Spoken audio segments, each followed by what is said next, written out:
I'm a little late tonight, a couple minutes past. The big thing is I just got a red dot. I just picked this up a couple weeks ago, the RMX, the Ruger RMX, and yeah, I know I bought it. It's another polymer framed handgun. But I really like it. I've shot it only a couple times. I still got to break it in a little bit more. I haven't had any problems with it so far. I've only put about 100 rounds through it. But I'm really excited because I got my red dot, and like any grown adult, I was like, I gotta put it on right now. I can't wait till the end of the show. I actually had to put it on right now to do it. Yeah, and I know people don't like Crimson Trace in the red dot game. You either buy Vortex, Hollow Sun, or Trijicon, but those are way all out of my. Those are way all outside of my price range. I mean, the Vortex aren't, but you got to be careful on those. You got to wait for them to be on sale. Plus, I don't mind a smaller optic on my. This is a carry gun for me. So it's I was just putting that on when you guys got here. I haven't zeroed it in or anything, but I couldn't help myself. it just came in at like 5:30, so I was just throwing it on right now. So let me know. Give me a 1 in the chat if you're a big fan of Crimson Trace. And give me a 2 in the chat if you think Crimson Trace is garbage and I wasted my money by buying one. I'm good with either one, with either analysis. That's probably the lowest price. Here's the dirty secret. Yeah. Here's the dirty secret about a lot of the optics. Whether it's the Hollow Suns or the Trijicons or the Vortex or the Crimson Trace or a lot of those. Sorry for the noise. I'm putting stuff away. There's the plate for it. A lot of them are made in the same factory in China. I used to work with a company called what was it? Stinger USA. Stinger USA. And they were a great company. I loved my time with them. They were a bunch of give me a 3. It's dude stuff. And Ernest, one of the guys who was head of it, said that he wanted to. I have a couple of their red dots for rifles for long guns on my Beretta 1301 and on my AR over there. And Ernest used to tell people when they're like, why don't you make your stuff in America? He's like, dude, you can't. The glass and all the stuff for it, you can't make that in the USA. It's, you can make some of the housing and some of the metal housing and stuff like that for it. But the optic itself, the red dot optic, it's got to come from China. It's got to come from China. So a lot of those red dots, a lot of them are kind of this, they're all kind of the same, not quality. Obviously, when you pay for a Trijicon, which is like the high end and really a great brand, I don't hate any of those.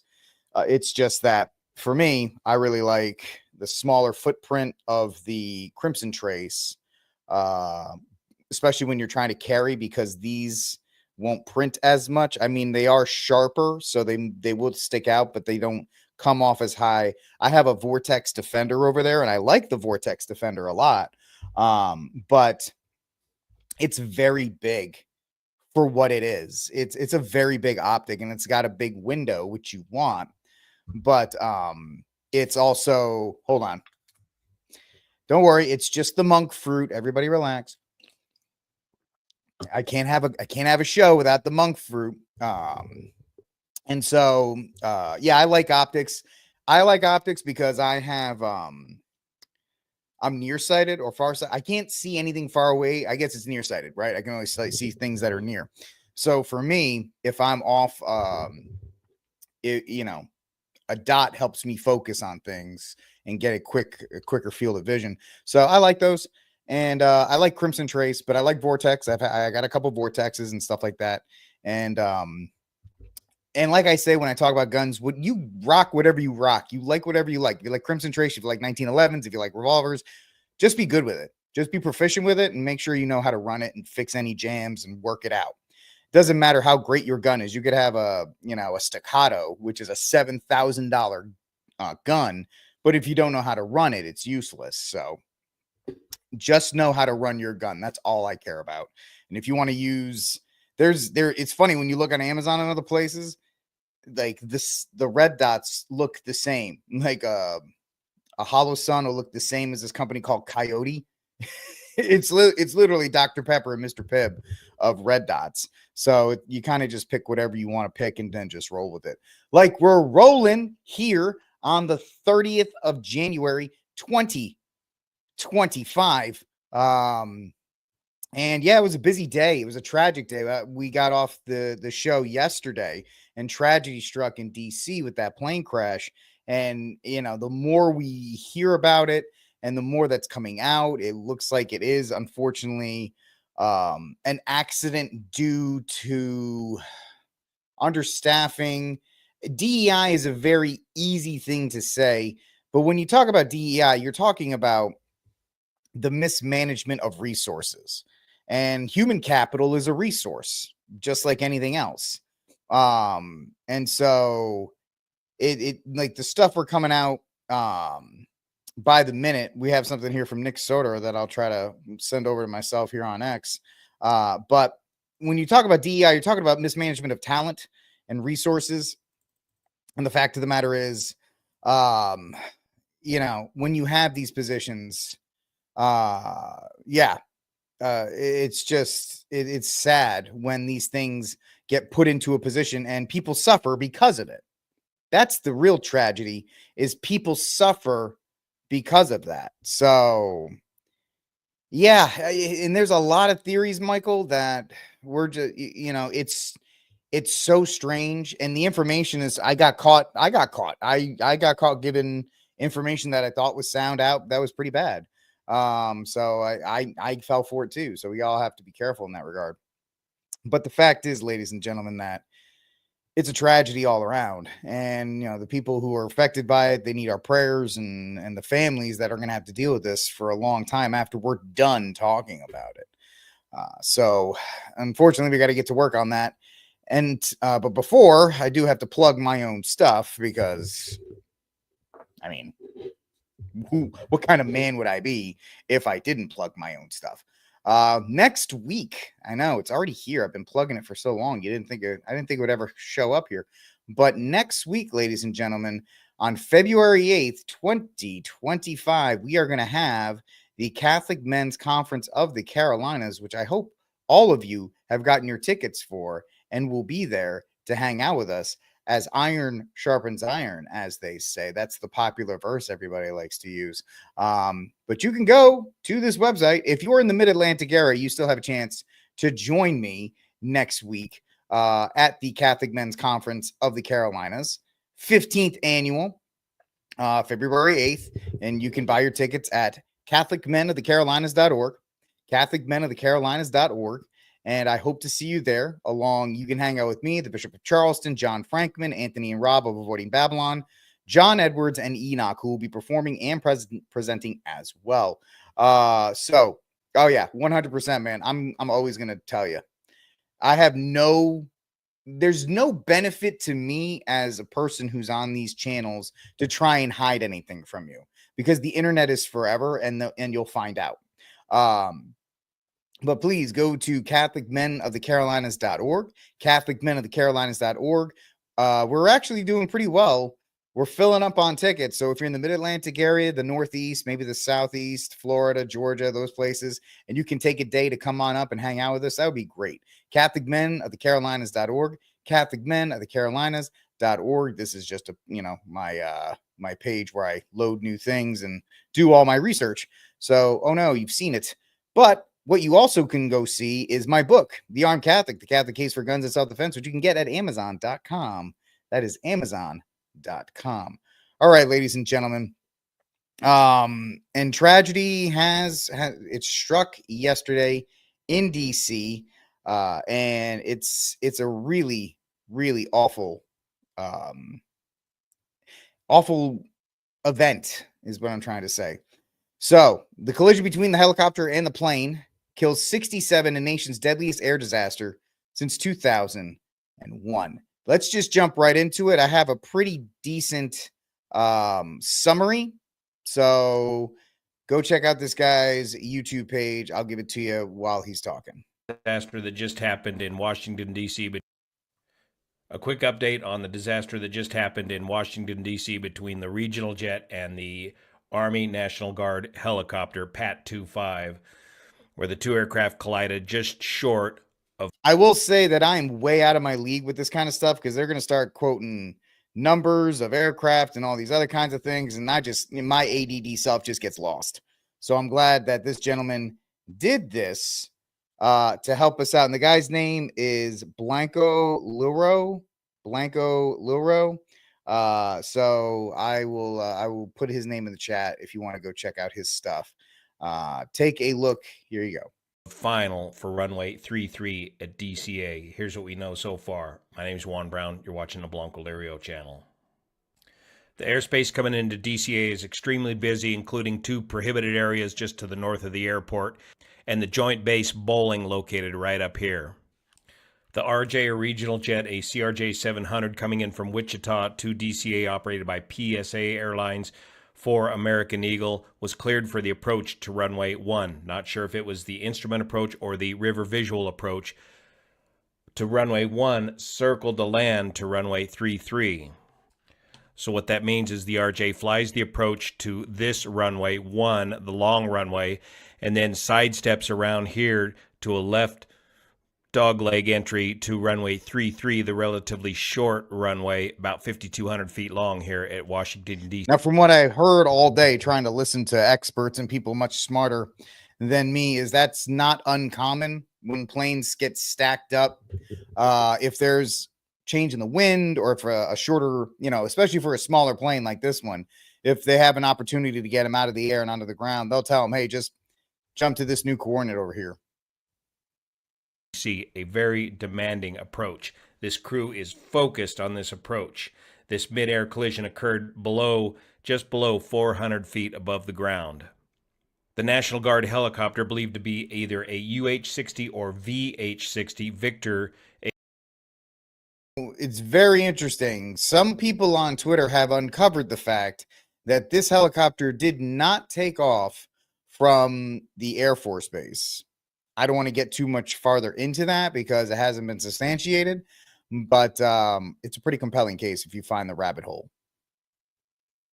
H-60 was presumably operating out of Joint Base Bowling, located right here. Here's where the helicopters operate out of. They have this procedure where they can dart across the Potomac River right across the final approach for these airlines. This is an approved procedure. Looking at the video widely published on social media, here comes the regional jet. We are looking to the south. The regional jet is heading towards us, doing the approach to runway 1 and stepping to runway 33. Here is the helicopter, the UH or VH-60 helicopter, approaching from our left. And he's approaching to the right side of the aircraft, coming from Joint Base Bowling.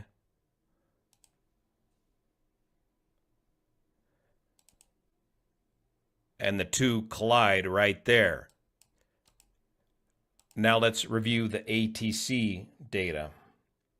First, let's check this out from ADS-B Exchange, where the two aircraft came together. So here you can see the regional jet doing the sidestep maneuver to runway 33, so kind of a left dogleg base entry. This is all done visually to runway 33, and the helicopter coming out of Bowling and crossing right into its path. We'll listen to this audio just to get an idea of just how busy this airspace is leading up to the collision. Clear for B to take off. 70 request. L3 to zone 6. Most of you say Rockford to zone 6. Affirm on 7 approved.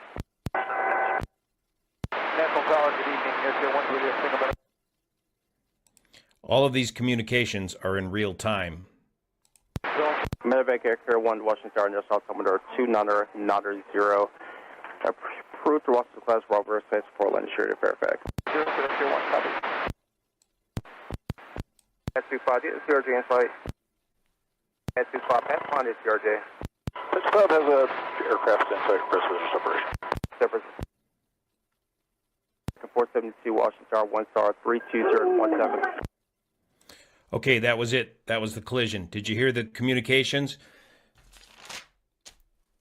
Pat 25 is the call sign of the military transport helicopter. That's Priority Air Transport. We believe this is one of the gold top helicopters out of Washington, D.C. And the tower at DCA says, Pat 25, do you have the CRJ in sight? Now, I believe the helicopters are operating on a separate frequency from the CRJ, so I don't believe the CRJ hears the helicopters, but all this is being controlled by the tower there at DCA. So the tower says, Pat 25, do you have the CRJ in sight? Pat 25 responds, have the CRJ in sight, request visual separation. Standard procedure. One theory that's popping up that seems to make a lot of sense. Now, this gentleman did a heck of a job with this. This was like last night, early morning. So a little bit more information has evolved here. But what they're trying to say is that if you look at the review of the video, there's a larger plane in front of this smaller the smaller puddle jumper, which is what I used to call those type of planes, those little ones that there was a bigger plane in front of the Black Hawk, or there was a bigger plane off to the side, and the Black Hawk saw that one, and that's what they were using as their visual confirmation. Saw some information that the tower was operated by one. Yep, we're going to get to that in a minute, which was trying to handle multiple traffic. Yep, absolutely. And then the tower clears Pat 25 to pass behind the CRJ. For whatever reason, the helicopter did not see and avoid the CRJ and ran right into him. So and then he goes into a lot more depth. I gave you the link, the name of his channel in the comment section on YouTube or on Twitch, so you can check it out. Also, he talked about it. Let me get on. Let me put it in the Rumble chat real quick as well. BLANCOL.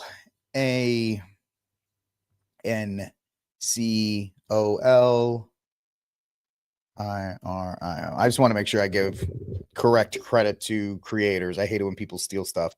So the idea here is that this plane was coming around, or the helicopter was coming around.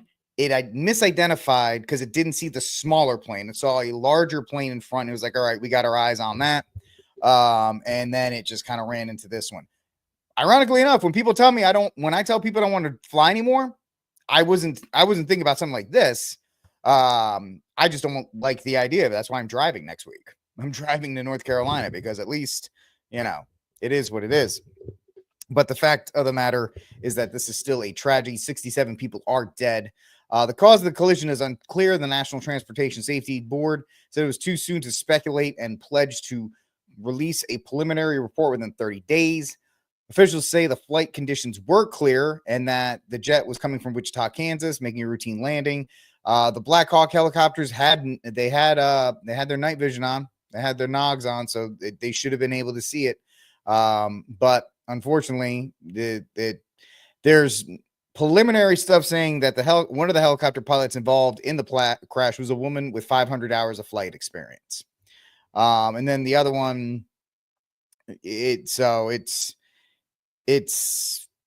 that's going to cause a firestorm of debate about women in the military and all these other kinds of things. But let's get to some clips here. Over to my counterparts at the White House, and I can confirm that President Trump has been made aware of this situation. This was last night. Tragically, it appears that a military helicopter collided with a regional jet at DCA Airport right here in Washington, D.C.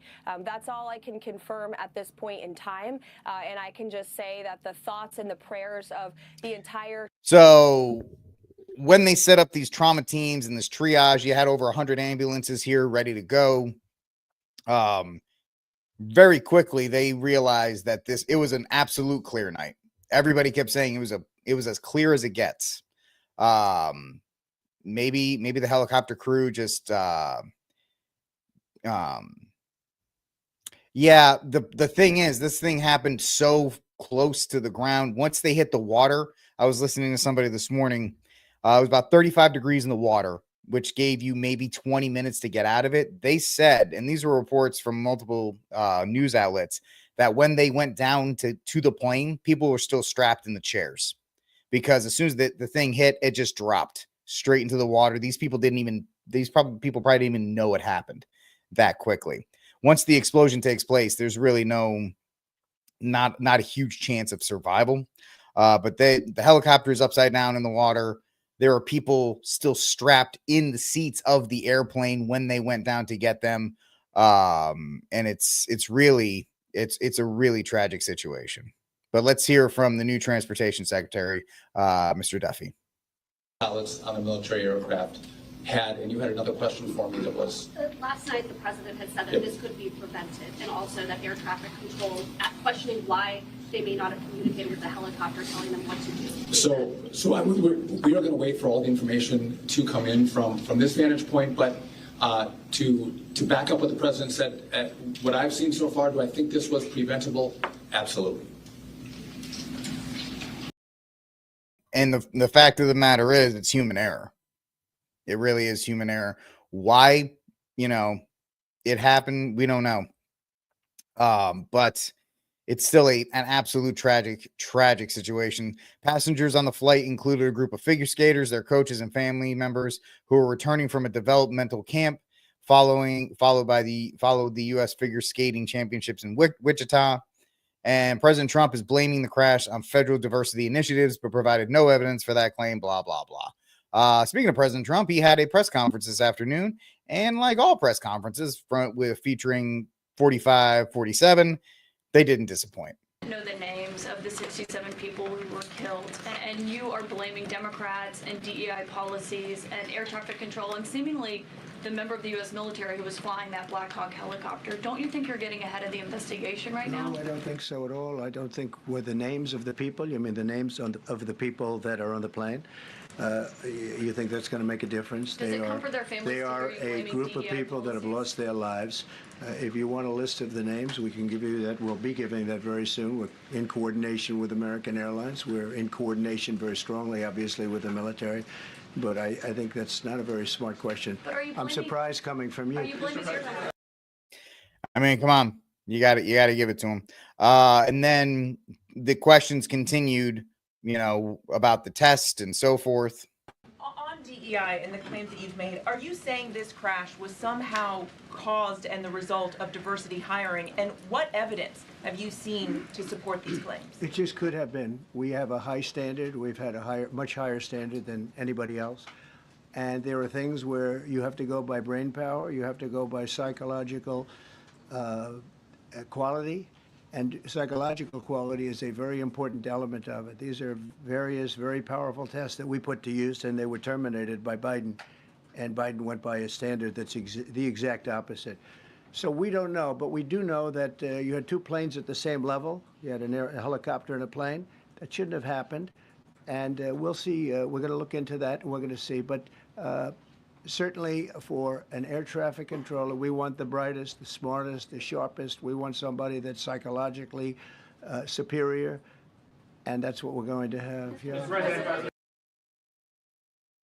And then we have one more from President Trump. Safety. Right. This crash happened after that. Was the executive order successful, and what more needs to change to keep people safe? Well, we issued it 3 days ago, and we're in the process of making those changes. This is. He's talking about the executive order that Trump put in removing DEI practices. They're trying to blame Trump for that within 3 days. Been done a long time ago. Actually, my original order should have never been changed, and I think maybe you wouldn't have had this problem. Maybe.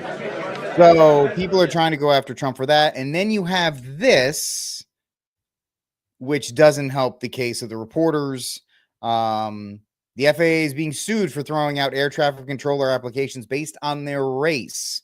The lawsuit uncovered FAA discrimination in hiring, rejecting over 1,000 qualified air traffic controller applications based on their race. So before people run out ahead of that curve, this is actually you had 1,000 qualified applicants that were not even given a chance because of it. So when Trump talks about DEI, the proof is in the pudding. There's an actual lawsuit that's being put out against the FAA, and this thing's going to court.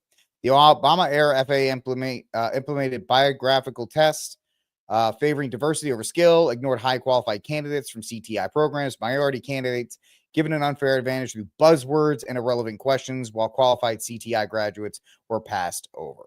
So this is something that actually did happen. And people are going to try and say, well, it's Trump's fault and it's his DEI order.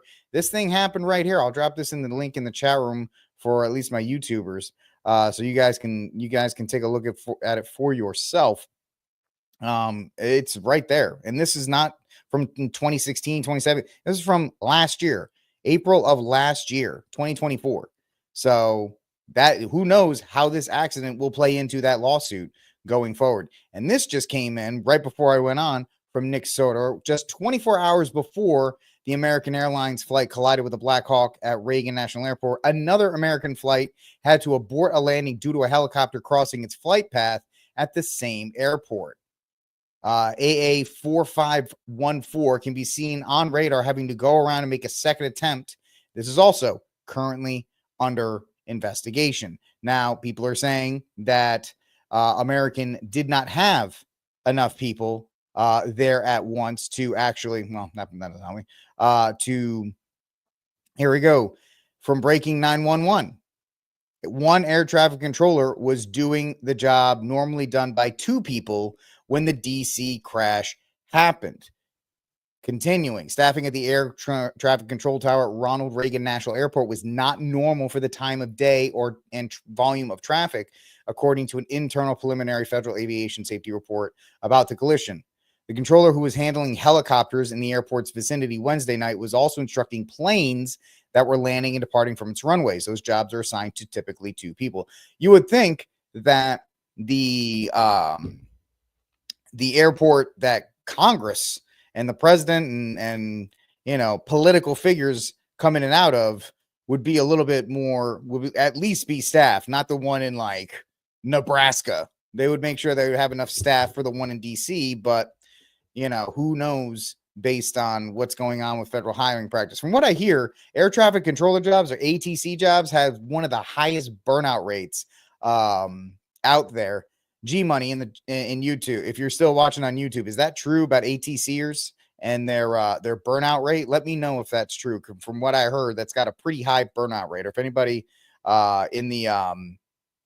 in Rumble, if you guys know, do the ATCers have a high burnout rate? That's something that's going around. It makes sense. It's a very stressful job. You have the lives of so many people in your hands that it wouldn't shock me if you are if the burnout rate is really high with those, especially if you're denying applicants and then you have people that are not as qualified. And I'm not making a statement based on race. It's just, hey, if you're not qualified, even if you're a white guy and you're not qualified for the job, you're going to be more stressed because I don't know how to do this. And I'm freaking out because people might die on my watch like this. So it's apparently a very, very difficult job that we have on here. This is one more update before we move on. Less than 30 seconds before the crash, air traffic control attempted to reach the helicopter, asking whether it had a plane in sight. It appears air traffic control had no communication with the jet. It's just absolutely insane the way this thing is folding out. And yet another reason why Rick Barrett drives. Anyway, you're watching RickCast, not to make light of it. Thank you for watching RickCast. Like, subscribe, share, hit the notification bell for all the fun, help this show grow. I greatly appreciate everybody watching right now and being a part of the show. Okay, we have somebody in Rumble saying, according to all the plane crash shows that my wife watches, I'd say the high burnout rate is accurate. I'll take it. I'll take it. That works for me. So, all right, moving on, because we're already 30 minutes in.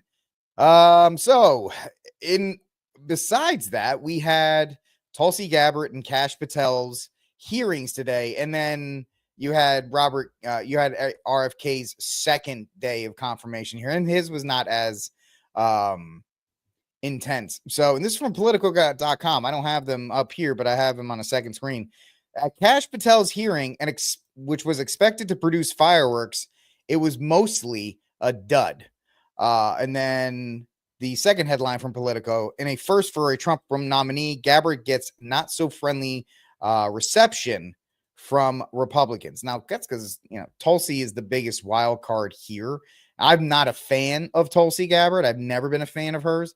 I know there's a lot of people, late coming conservatives or late coming Republicans that are all of a sudden huge, oh, Tulsi's the best, and blah, blah, blah, blah, which I'm not a big, not a big fan of, but still is what it is in that regard.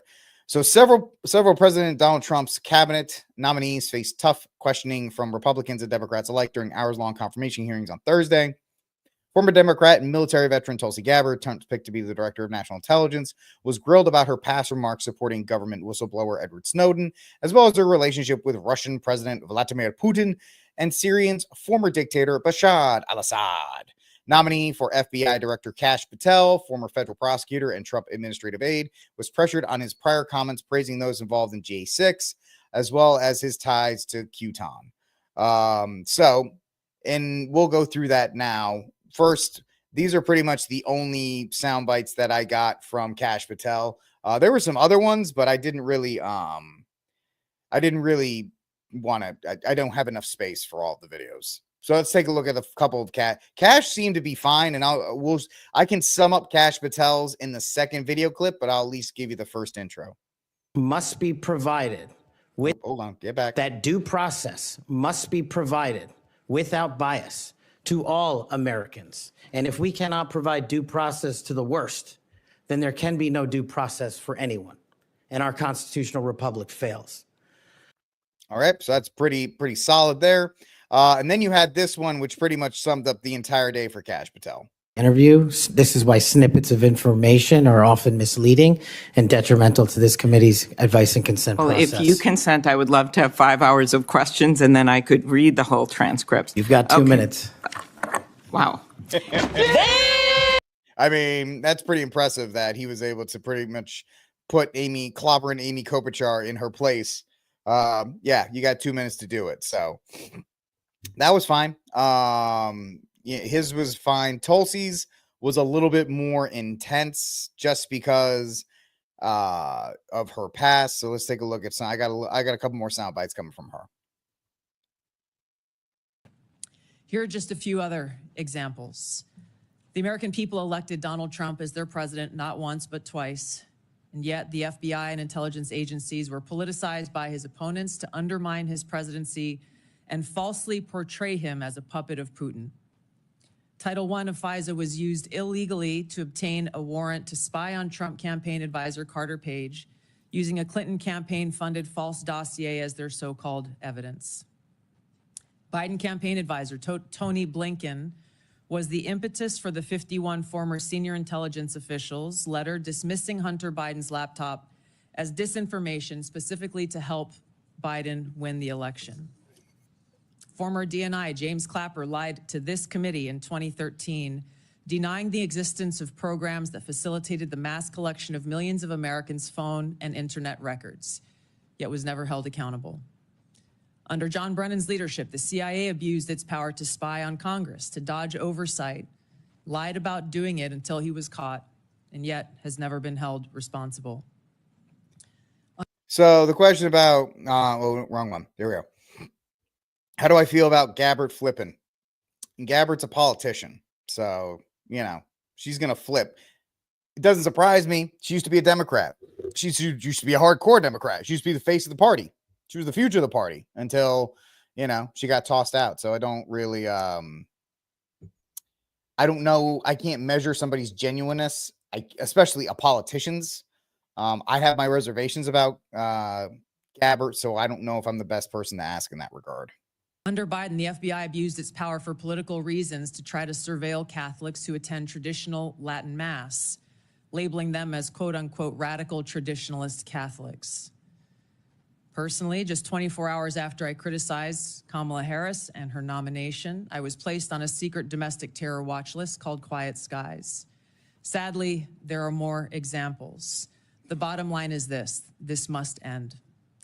President Trump's re-election is a clear mandate from the American people to break this cycle of failure, end the weaponization and politicization of the intelligence community, and begin to restore trust in those who've been charged with the critical task of securing our nation. Yeah, So let's see. Here we go. Is what truly unsettles my political opponents is I refuse to be their puppet. I have no love for Assad or Gaddafi or any dictator. I just hate al-Qaeda. I hate that we have leaders who cozy up to Islamist extremists, minimizing them to so-called rebels. As Jake Sullivan said to Hillary Clinton, quote, al-Qaeda is on our side in Syria. Well, Syria is now controlled by an al-Qaeda offshoot, HTS, led by an Islamist jihadist who danced in the streets on 9/11 and who was responsible for the killing of many American service members. Democrat senators in the past resorted to anti-Christian bigotry against some of President Trump's judicial nominees like Amy Coney Barrett and Brian Boucher. I condemn those actions as a Democrat in Congress at the time, as religious bigotry must be thoroughly condemned by all of us, no matter the religion. Unfortunately, there are some Democrat senators who still don't understand the principle of freedom of religion and Article 6 of the Constitution. Quote, no religious test shall ever be required as a qualification to any office or public trust under the United States. Unfortunately, they're once again using the religious bigotry card, but this time trying to foment religious bigotry against Hindus and Hinduism. If anyone is sincerely interested in knowing more about my own personal spiritual path of Hinduism, I welcome you to go to my account on X, where I'll share more on this topic. Did you just plug your X account? Okay, never mind. No, that's just crazy. You can go to my OnlyFans page. I'm kidding. I didn't say that out loud, did I? I never would say such a thing. That's awful, Rick. Moving on. United States of America. Senator, I will also repeat my answer. He broke the law. You said earlier that you were offended by a question that my colleague from Kansas asked, which I think was his duty as somebody on this committee to fulfill his responsibility to advise and consent. We are not here to be a rubber stamp for the President of the United States. So let me ask you again, do you believe, as the chairman of this committee believes, as the vast majority of members of our intelligence agencies believe, that Edward Snowden was a traitor to the United States of America? Senator, if confirmed as Director of National Intelligence, I will work with you to make sure that there is all this performative nonsense. It's so tiresome. It's not a moment to propagate theories, Michael Bennett, conspiracy theories, or attacks on journalism in the United States. This is when you need to answer the questions of the people whose votes you're asking for to be confirmed as the chief intelligence officer of this nation. As my colleague said, this is not about you. It's about the people that serve the intelligence agencies of the United States. Is Edward Snowden a traitor to the United States of America?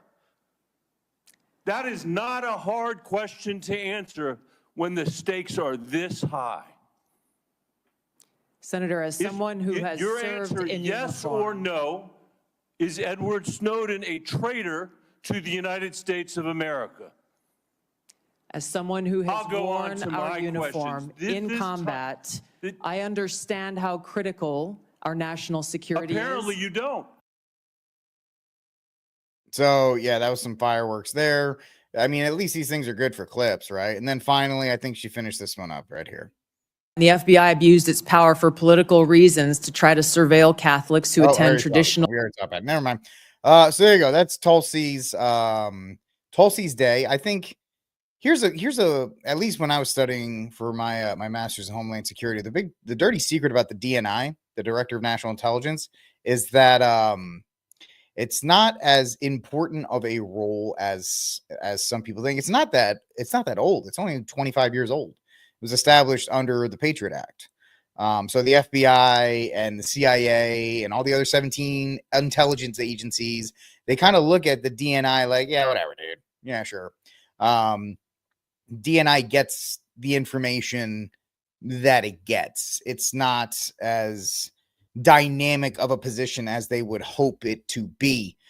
Maybe that's changed. at least, oh man, some 10 years ago when I got my master's, it was not respected. It was not looked very well on by FBI, the Army intelligence, all these other agencies, because they're all supposed to deliver their intelligence to the director of national intelligence, who's then supposed to give it to the president. That's really the whole big thing there. But all the way intelligence agencies go, they're like, yeah, there's totally nothing here anymore right now. Don't worry about it. We'll let you know if anything happens. And, that's it's pretty much just, I don't want to say it's a ceremonial position, because when it was constructed, it was not supposed to be a ceremonial position. It was supposed to be a position where you get the intelligence and then you bring it to the president. But it's almost a redundant position at some point. But we'll see how that goes moving on from there. So that's the day in, that was the day in Congress for Tulsi Gabbard and Kash Patel. Kash Patel seemed to be pretty easy. He handled it very well. Because he's outside of the stuff he said about like QAnon and the J6ers, there's nothing else that he could do. There's nothing else that they could really get him on. So it was kind of a dud. Tulsi's was one where she was getting a little bit of flack because she was a Democrat 20 minutes ago, and she's expressed support for ideas that are not super accepted across the Republican Party. So we'll see how, I mean, it looks like at this point, RFK gets in and Kash Patel gets in. It's kind of up in the air whether Tulsi gets in. I think at this point, that's the one that everybody's kind of looking at going, maybe not, because let's see. I know we had one more RFK today. And I think I know I downloaded it. There it is. Here's RFK and Bernie Sanders. It's the only thing you need to see from today's hearing. Every other major country does. It's a simple question.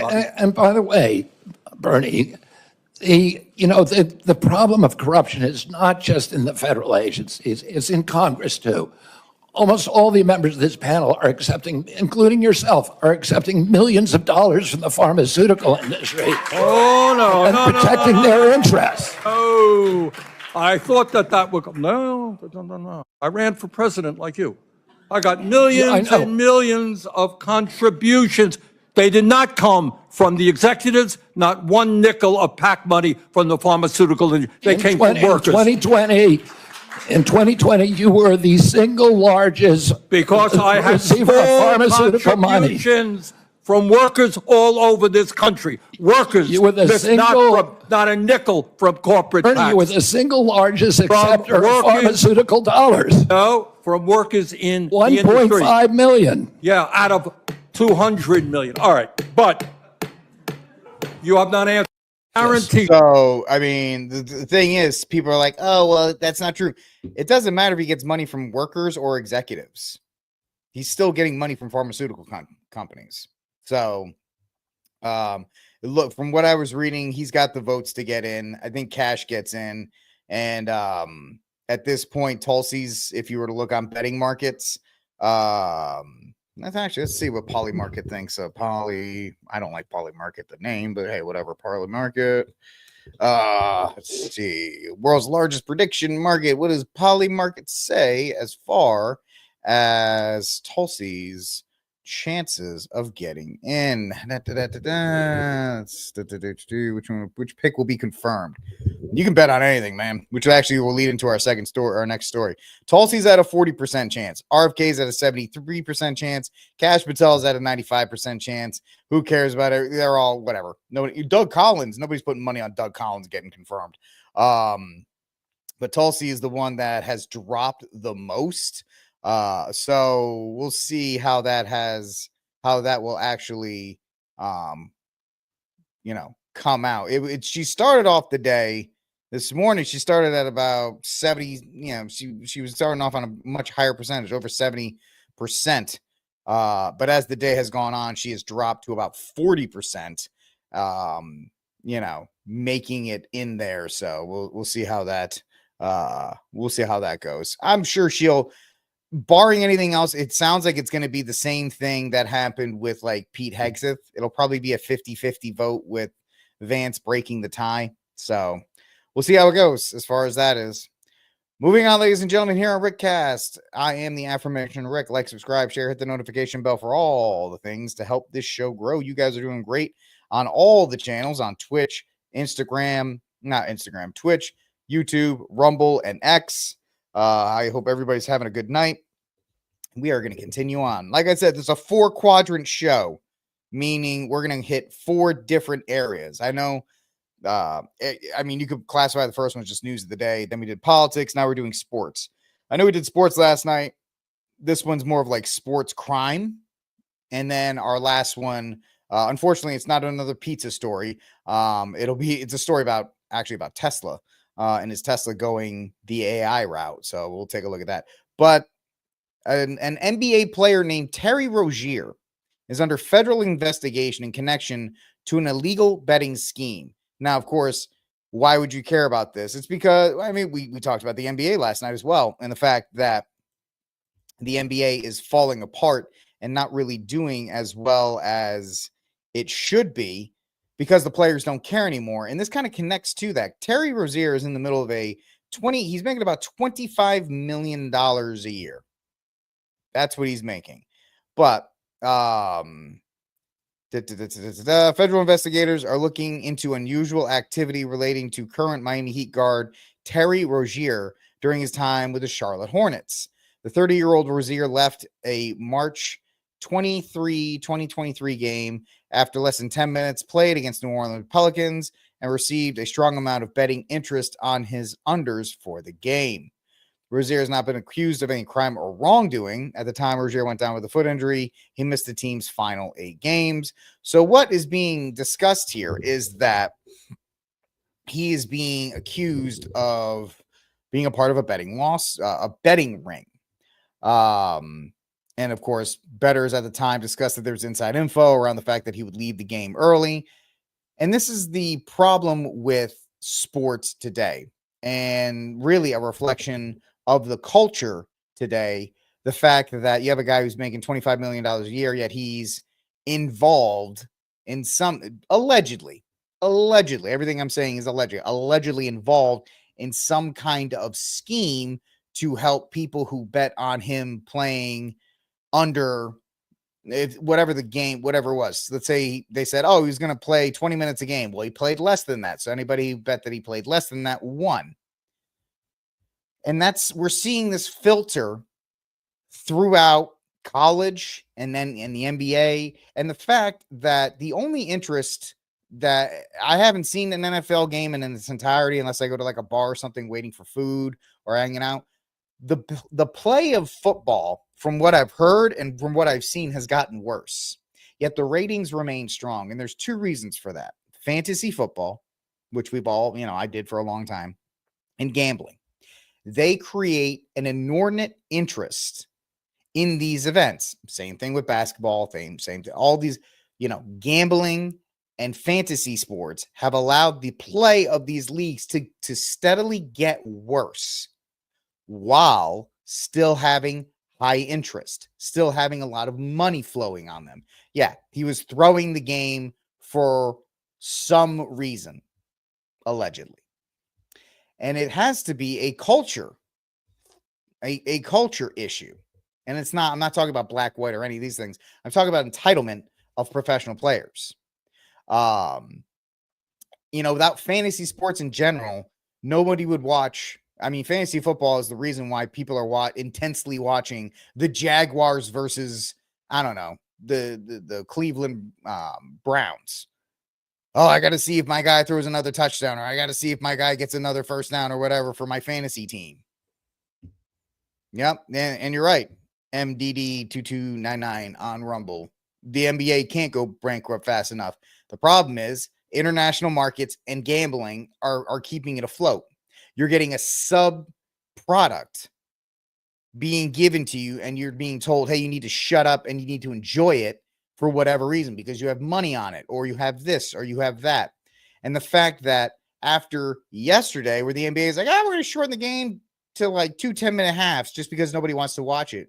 And now you have somebody, a player who's making an absurd amount of money. Now, of course, just because you're making a lot of money, a lot of these guys go broke 3 years after they're out of the league. Expensive cars, houses, all of these other things that they're into, gambling. Who knows if he's allegedly connected to it because he has to pay debts? Who knows? But it speaks to a culture that is obsessed with money, which is obsessed with greed, and the fact that spending this money or getting involved in this to show how much money you're going to make or whatever, it's just really, it's a negative as far as trying to create a culture where sports are valued. Sports are not valued for their competition. Sports are just valued as a way to make money for everybody involved now. It used to be the players. Now it's the people watching. All you can watch any. I mean, I watch Fearless with Jason Whitlock. He has Prize Picks on that show. He does gambling on his show. No offense, Jason. If Prize Picks, listen, I told you I wouldn't hide anything. If Prize Picks was like, hey, Rick, we'll give you $2,500 a month to promote their product. Guess what, guys? You're getting a Prize Pick promotion on this show. You know what I mean? I don't know if I can turn that down. I'm not going to lie. He didn't give me whatever amount of money a month to promote Prize Picks, and that's the issue. A lot of these content creators, they live on the sponsorships because YouTube and all these other companies demonetize them. So when a company like a Prize Picks shows up and says, we'll pay you X, Y, Z to promote our product, they'll be like, hey, man, yeah, all right, Prize Picks or whatever it is. Or fantasy this, fantasy that. So that way they can, pay their bills. And that's where the standard and the ethical value drops for these sports. And it's just a conduit to make money. If I knew the winning Powerball, man, I would be more than happy to give it out. Let me take my $10 million cut, and then I'll spread it around. It is dishonest. And I think the American public needs to take a step back and start analyzing the NBA and the NFL and professional sports as entertainment. And our problem, and this is why like Pete Rose is not in the Hall of Fame and Mark McGuire is not in the Hall of Fame, because this integrity argument. Professional sports aren't integrity. They're entertainment. They're content. The NFL is content. The NBA is content. It is designed to just fill screens and fill times and give people to a product that they can put on the screen so they can have commercials. MDD229.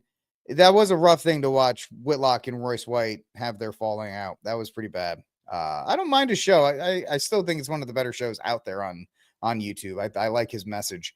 And I don't fault it. And let me be honest, I don't fault anybody that takes a sponsorship because they got bills to pay, especially if you have employees to promote. If you have employees to pay and you have a product, you got to do what you got to do, especially in today's day and age. I will never fault anybody for doing it, right? But the fact is, I think the public needs to understand when you're watching a professional basketball game, it's just entertainment. When you're watching a professional football game, it's entertainment. It's all WWE. It's all WWE. It's all, is it pre-planned?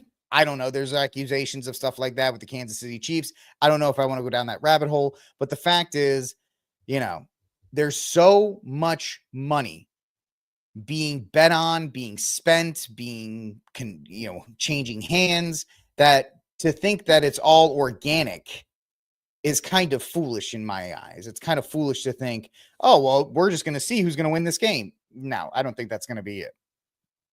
Now, like a Tuesday night game of the NBA, do they care? No. But bigger games, yes, I agree. The WWF Attitude Era was the best ever. And they say they're entertainment. But professional sports still has this veil of competition, which I just can't get behind. I don't think that it exists. And when you see stuff like yesterday, hey, we're going to shorten the halves. Oh, hey, look, this guy's allegedly involved in a betting scheme. And you're right. Yeah. I think 2020 really destroyed the veil of what sports could do for a society because of the amount of money they poured into Black Lives Matter and all of these other racially divisive things. And then players had platforms that they were supposed to speak on. And you're right about that. It really destroyed that entire fabric. Sports used to be a unifier. Now it is not. It is just another pillar within the culture that is used to divide. And I absolutely agree with you on that. And so, yeah, college is actually in some ways worse than professional sports. At least have contracts. You know, Terry Rozier has got to be on a team for a couple years or whatever the case may be. Right now with NIL and the fact that players can leave a team after a year, or they can be like, nah, man, we're 0-3 to start the season. I'm going to redshirt so I can keep my NIL deal. It's nuts. NIL has absolutely destroyed college football. It is 100% destroyed college football. And it's really sad because I really enjoy college football, but the entire sport's been just absolutely ruined with the transfer portal and NIL and all of that. See, we have our Rumbler saying that they stick with the NHL and a tiny bit of baseball. I wish I could do baseball. I just can't. I would love to watch baseball, but they went, for me, the day I stopped watching baseball, and being from New England, I'm a Red Sox fan. Don't hold it against me. When the super woke ownership of the Red Sox put a Black Lives Matter banner on the Green Monster, I'm like, until they reverse that, I'm out. I'm not doing this anymore. And I never got into hockey. So, yeah, nothing wrong with hockey.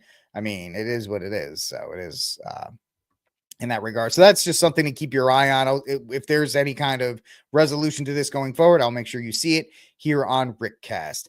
Final story of the night, we're going to do a little bit of tech stuff. Is Tesla still a car company? So Elon Musk wants to rebrand Tesla as an AI company, which doesn't shock me, because if you look at Tesla vehicles have always been given what? They've always been talked about as their tech, not really the fact that they're cars, but there are these vehicles with this advanced tech. And we talk about, oh yeah, by the way, does anybody else want to talk about the fact that on the 1st of this month, some guy blew himself up in a Tesla Cybertruck in front of Trump Tower in Las Vegas? No, we're not going to talk about that. Cool. Okay, we'll move on. But Tesla's always been a tech company disguised as a car company. Yeah, that's it. You beat me to it. It's always been a software company that happens to use vehicles and not phones as its delivery system. So it doesn't shock me that you have this change, especially now that Elon's got Trump, I don't want to say in his pocket, but in his corner, and he's going to have access to as much federal spending money. And Trump's already given his okay and his thumbs up to AI, because we saw that in the second day of his presidency when he was talking about, the cancer AI and all this other stuff that he was going to do. And so, yeah, he's all in it. So on an earning, this is from TheVerge.com's Andrew J. Hawkins. On an earning call last night, Tesla CEO Elon Musk spent a lot of time talking up his company's plan to go ballistic on artificial intelligence and very little time on Tesla's core business, which is making and selling electric vehicles. There was so little attention paid to Tesla's automotive business that even a bunch of investors were left scratching their heads.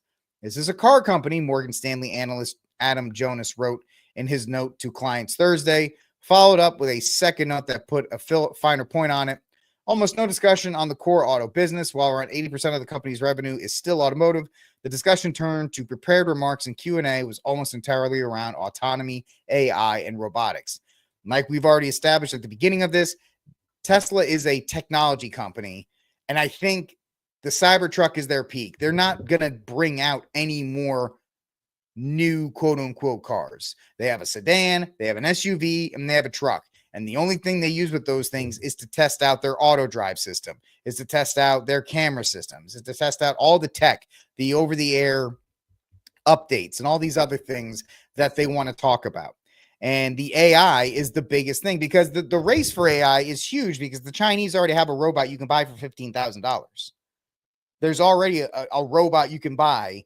The thing that is preventing robotics from really taking that next step is the integrated AI in each robot. Meaning, if you own your own personal robot, your own personal, was it Judy from the Jetsons? Your own personal Judy, you can't look at Judy and go, hey, Judy, do the dishes. Because right now, the robots don't understand commands. But once Judy from the Jetsons starts understanding your commands, by the way, talk about predictive programming, right? The Jetsons had a robotic maid. Just things of the long game, right? Rosie, sorry, I thought it was Judy. Rosie, I'm getting blown, getting blown out here. It's Rosie, not Judy. All right. You get my point though. Rosie the maid, not Judy. Wasn't Judy the wife? Yeah, same difference. Rosie, the robot. Once people get to that point where you can be like, Rosie, go do the dishes. They're only $15,000 for your own personal robot that will do the dishes in the laundry. There's going to be a lot of people that will sign up for that. Just because you won't have to do the laundry. You won't have to do your dishes. You won't have to vacuum your house. There's a lot of people that will sign up for that. And the thing that's preventing us, and we're probably going to see it within the next 24 months, is AI, which is why Tesla's doing it, which is why China's with their DeepSeek AI. Everybody's rushing to try and get that autonomous AI working, because the first one to market with one that actually works and can be like, hey man, go do my laundry. And then it's like, and it does your laundry while you're sitting there. And so it will be just very interesting to see how people react to that, and how quickly, if you had the choice between keeping your car that you paid off and buying not buying a new car and buying a robot maid, there's going to be a lot of people that go, I think I'm going to do the robot maid. I think I'm going to purchase the robot maid. For all you sickos out there, I think I will purchase the robot maid and have that keep the house out. Yeah, we have somebody in our Rumbler, 15,000 for a maid sounds like a best use of $15,000 to me. Hey man, if your car keeps working and you can get somebody to keep your house clean, like how many people buy what's the name of the stupid robot, the Roombas? How many people have Roombas? You got like 7 of them because they don't work. They work around the house one time and then they break because they can't find their home to recharge. How many people ran out and bought Roombas? Imagine a Roomba that actually knows what the hell it's doing and that can actually do your dishes as well as clean your house and your laundry. All of these things.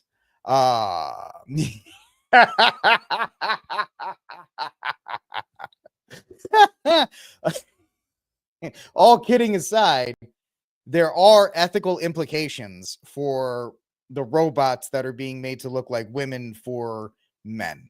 There's a whole discussion about population control, and that's really tragic. That is a result of the widespread use of pornography and all these other things in society transferring over to that. But we don't have time. We're already over here. But that, unfortunately, Crotchety, there is a much deeper discussion and a much deeper ethical problem that we are going to approach as we get there. Yes, it's a mortal sin. That's I kind of put the two together, Michael.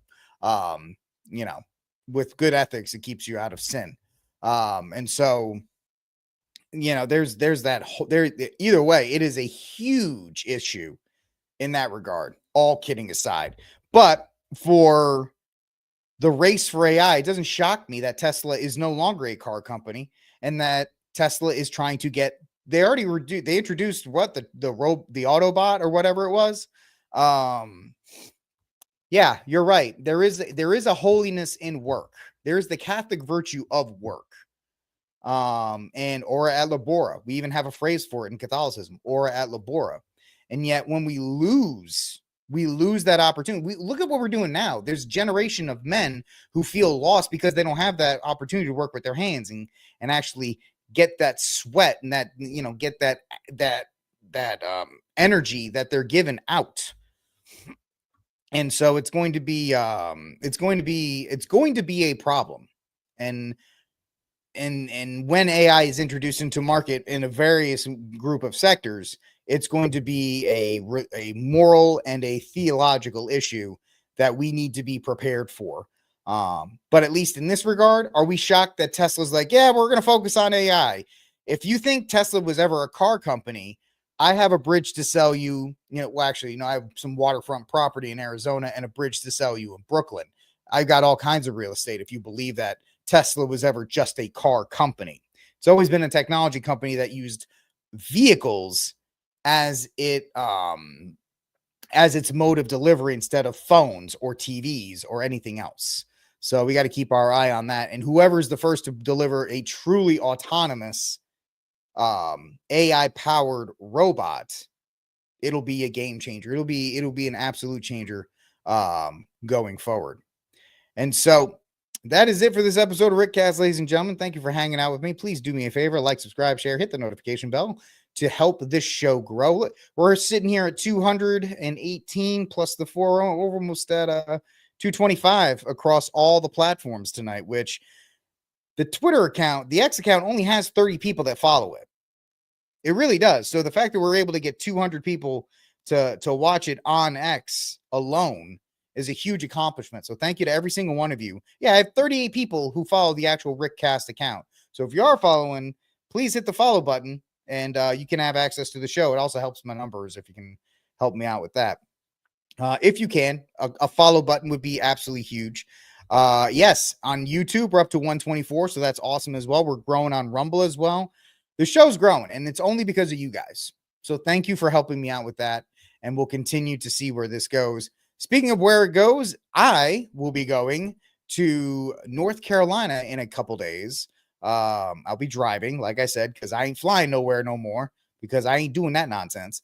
I will be at the 15th Annual Catholic Men's Conference of the Carolinas, which I would love to see you at. You can go to CatholicMenOfTheCarolinas.org, CatholicMenOfTheCarolinas.org, and get your tickets today to join me, the Bishop of Charleston, John Frankman, Anthony and Rob Avoiding Babylon, John Edwards, and Enoch for an awesome, awesome day. That's me. You can also check out my website, thearmedcatholic.com, where you can find my book, The Armed Catholic, The Catholic Case for Guns and Self-Defense, at Amazon.com, or if you don't like Amazon, you can buy it at Barnes & Noble as well, which you can find at thearmedcatholic.com. All right, folks, that's it for this episode of the RickCast. I'm always blown away that you guys take the time to hang out with me. There's so many other choices. And the fact that you're hanging out with me, it's an honor. I will talk to y'all tomorrow on Friday. It'll be the 31st, last day of the month of January. So buckle in, I guess, for that. I don't know. I'll talk to you then. God bless and free Dexter Taylor.